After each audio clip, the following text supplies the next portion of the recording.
அஸ்ஸலாமு அலைக்கும் வரஹ்மத்துல்லாஹி வபரகாத்துஹு.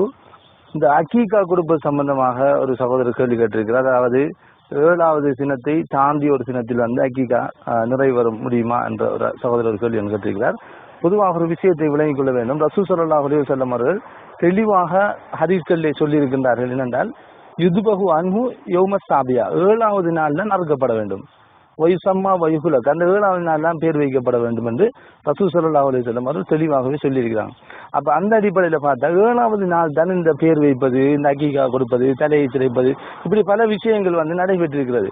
அப்ப இந்த அடிப்படையில் நாங்கள் பார்த்தால் 7வது நாளைக்கு பிறகு கொடுக்கிறது வந்து அகீகா கிடையாது. அது தர்மமாக தான் மாறும். உதாரணமாக உல்ஹியாவை எடுத்துக்கொண்டா, உல்ஹியா நாம எப்ப அறுக்கணும்னு சொன்னால், இப்ப ரசூல் ஸல்லல்லாஹு அலைஹி வஸல்லம் அவருடைய காலத்தில் சில பிரச்சனை வருது உல்ஹியா சம்பந்தமா. அப்ப ஒரு சஹாபி என்ன செய்து விட்டாருன்னா, அந்த உல்ஹியாவை வந்து தொழுகைக்கு முன்னால் அறுத்து விட்டார். அப்ப வந்து முறைப்படுவாங்க. அப்ப ரசூல் ஸல்லல்லாஹு அலைஹி வஸல்லம் சொன்னாங்க, நீங்க தொழுகைக்கு முன்னால் அறுக்க இயலாது, சரி அவருக்கு மட்டும் இதோட மன்னிப்பு நாங்கள் வழங்குவோம்னு சொல்லி ஒரே ஒரு சஹாபிக்கு மாத்திரம் அந்த மன்னிப்பு வழங்குறாங்க.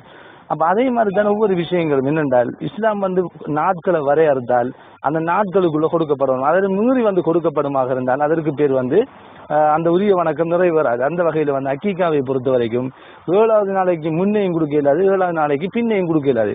அது 7வது நாள் தான் கொடுக்கப்படும். அப்ப சிலர் வந்து சில பலவீனமான செய்திகளை சொல்லுவாங்க. எப்படின்னு சொன்னால், மாதத்துல ஒரு முறை அல்லது வருடத்திலே இப்போ அது ஒரு முறை, இல்லை ஆயுள்ல இப்போ அது ஒரு முறை கொடுக்கலாம் என்கிற ஒரு தகவலை சொல்லுவாங்க.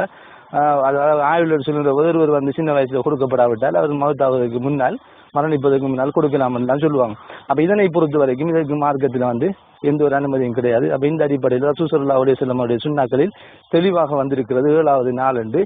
அப்படி 7வது நாள் என்று குறிப்பிடப்படாமல் சும்மா அதாவது அக்கீகா கொடுங்க குழந்தை பிறந்தால் என்று வந்திருந்தால் பரவாயில்லை, எப்போதும் கொடுக்கலாம். ஆனால் 7வது நாள் என்று சொல்லி சகல விஷயங்களும் குறிப்பிடப்பட்டிருக்கின்றபடினால் 7ஆம் நாள் தான் கொடுக்கப்பட வேண்டும். அதுதான் மார்க்கத்தினுடைய சட்டம்.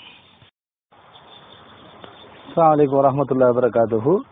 இந்த அக்கீகா குடும்ப சம்பந்தமாக